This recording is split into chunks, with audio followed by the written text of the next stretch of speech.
Welcome to the deep dive.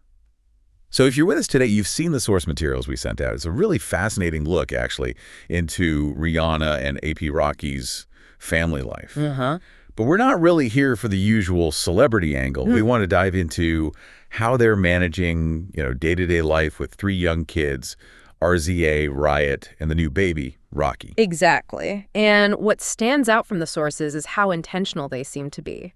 Our mission here is to pull out those specific parenting strategies they're using. Right. Because the core challenge, sibling rivalry, and just fostering connection when a family grows so fast, that's universal. And the sources, they explicitly say this rivalry is very, very real. Very real. And their methods for handling it seem, well, surprisingly grounded. They are. It's sophisticated stuff. Absolutely. I think that central issue for any parent adding another child is that huge emotional shift, Yeah. When your first kid goes from being the absolute center of everything That universe, to suddenly having to share the spotlight, it's a massive adjustment. Yeah. That's the emotional map we need to explore. And it seems their whole philosophy is built around tackling that head-on, addressing identity, boosting communication with specific tools, and sort of reframing conflict. Yeah, it's like they don't see the noise and mess as a failure. Not at all. They see it as data, information about what their kids are feeling, what they need.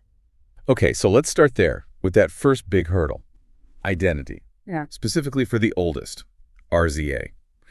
When Baby Rocki arrived, Rihanna apparently saw this as a major identity recalibration for him. Which is such an insightful way to put it, because I think the instinct for many parents, when they're overwhelmed with a newborn, is to kind of push the older one to grow up faster. Right, like be the big helper now. Exactly.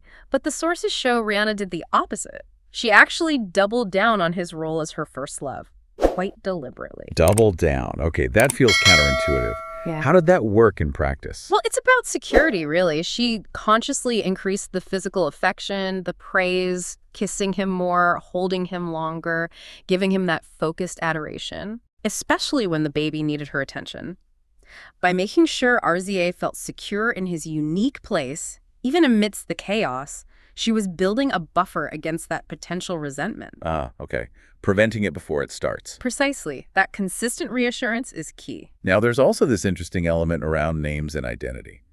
The sources mention naming the daughter Rocki, obviously echoing Baby Rocki's name. A strong family tie. A very strong tie, rooting her in that legacy. But apparently, that had a knock-on effect for the second son, Riot. It seems so, yeah. The reports suggest Riot became more possessive, clingier with toys, protesting routines like bedtime more fiercely. Why do you think that is? Well, if the new baby's name feels so directly linked to the family's maybe public identity or the father's legacy, a middle child might internally feel like their own place is less distinct, less celebrated. Okay. A subtle kind of insecurity almost triggered by the name itself. Potentially.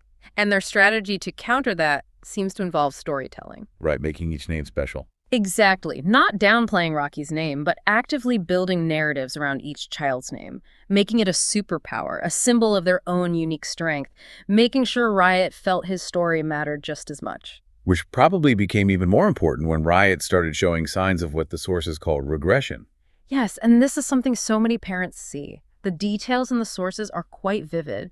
Waking up at night again, refusing favorite foods. And the bathtub incident with the stuffed animal. Right. Throwing his favorite toy in the bath. These aren't malicious acts, right? They're usually nonverbal signals of distress. A kid trying to control something when their world feels out of control, or maybe trying to get that focused attention back by acting younger. And crucially, the parents didn't scold him for it. No, that's key. Rihanna reportedly just sat with him, mirrored his feelings. They even read books specifically about Big Brother's feeling small or overlooked. And Rocki's role. Rocki apparently joined in by playfully babying him sometimes, which might sound strange. A little, yeah. But it created this safe, sanctioned space for Riot to express that need for nurture without it becoming a long-term step backward. They weren't trying to fix the regression. They were acknowledging the feeling behind it. Okay, so they're addressing the underlying emotion, not just the surface behavior. Exactly. Which takes us nicely into how they handle the everyday environment. Once you've acknowledged the emotional stuff, you still have the day-to-day. Well, chaos. Section 2, conflict, chaos, and customized attention. Yeah, the sources paint that picture well, don't they? Two toddlers belting out different songs, socks on hands, plus a newborn. Just a typical Tuesday. Sounds familiar to many parents, I bet. Absolutely. But Rihanna's reported mindset is what's different. Seeing that noise and mess not as problems to fix, but as languages to be translated. That's a huge reframe. If it's language, you listen. You don't just shut it down. Precisely. So instead of demanding quiet, they seem to use structured redirection. A tantrum might morph into a treasure hunt. Spilled cereal. Okay, that becomes a storytelling game. Using the mess to connect, not just clean it up. Right. The goal isn't silence, it's connection through the chaos. It de-escalates the frustration and gives the child a way back to positive engagement. Now, tied into this is AAP Rocki's specific technique for attention, mirror hours. For busy parents, finding dedicated one-on-one time for 3 kids sounds daunting. It does. And you might wonder if this is just something possible with their resources. Exactly. Is it scalable? Well, the sources suggest the principle is scalable. Mirror hours isn't defined by length of time, but by the quality of attention. Okay. The rules are strict, phone off, full eye contact, and crucially, the activity has to be tailored to that specific child's interest right now. It mirrors them. So for RZA, it could be a mini dance-off? Or pretend interviews, yeah. For Riot, maybe it's hunting for bugs in the garden or building something intricate. For Rocki, it's slower, focused rocking and lullabies. So the takeaway is that 10 minutes of truly present, customized attention can be more impactful than an hour of distracted time. That seems to be the idea. They talk about building trust bank accounts. When a child feels genuinely seen, when their specific interest is the center of your world for that short time, it resonates. It validates them and reduces the need to act out for attention later. And on the conflict side, there's another really strong preemptive strategy mentioned: banning comparison. Completely. Yes, even the seemingly harmless jokes. Like, oh, he sleeps better, or she started walking earlier. Exactly. The sources say they avoid all of that because those little comments can calcify into deep resentment. Wow. Calcify into resentment. That's a powerful phrase. It is, and it's psychologically astute, isn't it? What starts as a lighthearted comment can easily become a fixed label in a child's mind. I'm the good one, I'm the difficult one, I'm the slow one. Right. So they're actively trying to stop sibling rivalry from becoming part of their kids' core identities. It seems so. And the flip side of banning comparison is actively celebrating individuality. How does that look day to day? Compliments are very specific and personalized.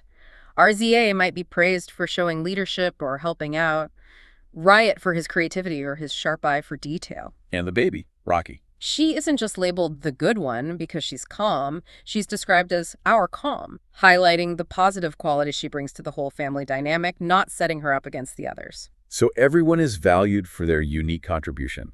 No one is the benchmark. That's the message. You're enough, just as you are. Okay, let's shift into section 3. This kind of conscious parenting, it often has roots, doesn't it? The sources link some of this back to Rihanna's own upbringing, specifically her mother, Monica. Yes, her Barbadian roots and her mother's influence seem important. There was apparently a simple rule for Monica. Let them talk, even if it's nonsense. Let them talk. That sounds simple, but it's powerful. It really is. And Rihanna seems to apply this directly, allowing the kids, even the toddlers, to just vent or ramble without jumping in to correct them or hurry them along. What does that teach them? It teaches them that processing feelings out loud is okay. It's a valid skill. It's safe to express yourself, even if it's messy. Your feelings aren't a problem to be solved immediately. And that idea of safety and inclusion extends to giving the kids actual jobs, right? Making them contributors. Yes, and these aren't just chores in the typical sense. They're framed as invitations. Invitations. Invitations to participate, to be essential. When RZA hands over the baby wipes or Riot gets to choose the lullaby, it's not just about getting something done. It activates their sense of pride, of usefulness. So the baby becomes less of an intruder and more of a shared project. Exactly, a team project. They get to hear things like, we couldn't have done it without your help. That builds confidence and strengthens those sibling bonds right from the start. But even with jobs, jealousy is bound to creep in. Which brings us to one of the most intriguing tools mentioned, the jealousy jar. Ah, yes, the jealousy jar. It sounds so simple, but the thinking behind it is quite sophisticated. Describe it for us. How does it work? It's literally just a mason jar, crayons, scraps of paper. When one of the boys feels left out, overlooked, or just really frustrated and jealous, they can draw a picture or make a scribble, maybe dictate a note and put it in the jar. And other parents? They don't immediately try to fix the feeling. The jar is just a container, a safe place to put that difficult emotion. The processing comes later. During their Sunday circle ritual. Exactly. That seems to be the main event for emotional processing. The Sunday circle sounds like dedicated family time. No screens, no interruptions. And that's when they open the jealousy jar. And what happens then? Do they analyze the drawings? It's not analyze, more like acknowledge. They look at the drawings, read the notes, but the rule seems to be just listen. Validate the feeling without debating it or minimizing it. That takes discipline. It does. The example given was RZA's drawing a little stick figure labeled, "I miss Mama Lap." Oh, wow. And the response wasn't, "But you sat on my lap yesterday." It was just acknowledging that feeling. Apparently, they even kept that drawing on the fridge for a while. As a reminder of his vulnerability. Yes.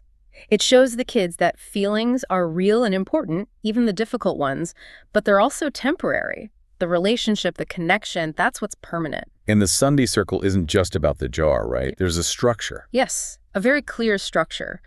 Each person, even the toddlers in their own way, shares 3 things. Okay, what are they? Something funny that happened, something that made them feel sad, and this is crucial, one thing they genuinely love or appreciate about a sibling. Ah, that last one really forces positive connection. It really does. It builds their emotional vocabulary beyond just happy or mad. It makes them reflect on joy, vulnerability, and connection within the family. That regular practice is likely aimed at their long-term goal. Which is? Raising kids who know how to be there for each other, who see their siblings as their home base throughout life. That idea of a secure base, that trust, it's also being built intentionally by Baby Rocki, according to the sources. He's consciously shifting his public persona, maybe? Well, perhaps shifting focus. Swapping some of that famous swagger for a very intentional performance of trust within the family. Performing for trust. How it's in the small, consistent actions, things fans don't see. Halting a video shoot to FaceTime the boys for their bedtime story. Right. Rihanna canceling an important interview because one of the kids had a fever. That's the foundation. But Rocki also does this interesting role reversal play. Like what? Like pretending he can't find the diapers so the boys have to rescue him. Or letting RZA proudly lead him on a tour of the house as if he doesn't know the way. So he performs a little bit of weakness. So they can perform strength. It boosts their confidence, makes them feel capable and important within the family unit, and cements their bond with him. So looking at the whole picture then, from using baby sign language early on, so the older boys could talk to the baby. Right, including them immediately. To having the brothers make handmade gifts for Rocki before she even arrived. Establishing that relationship from day one. To the jealousy jar, the Sunday circle, it all points to this core philosophy. The sources highlight connection before control. Absolutely. Every strategy seems designed to reinforce that bond first. The ultimate goal isn't just well-behaved kids. It seems to be kids who see each other as partners, as creators of shared joy, rather than just competitors for attention or resources. So for you listening, as we wrap up this deep dive, we've seen their specific techniques. Banning comparison, the mirror hours, the rituals like the jar and the circle. It really makes you think, doesn't it? Their whole approach seems geared towards building this lasting internal support system for their kids, using shared experiences, even a kind of private family language built through these rituals. Right. So the question becomes, how might taking even one small idea, like a version of the jealousy jar or a structured check-in like the Sunday circle, how might that start building a similar foundation in your own family? How could creating those small, consistent moments of acknowledgement and shared language today translate into that legacy of love that supports them, decades down the line? It's definitely something to reflect on. Food for thought indeed. Thank you for joining us for this deep dive. We'll see you next time.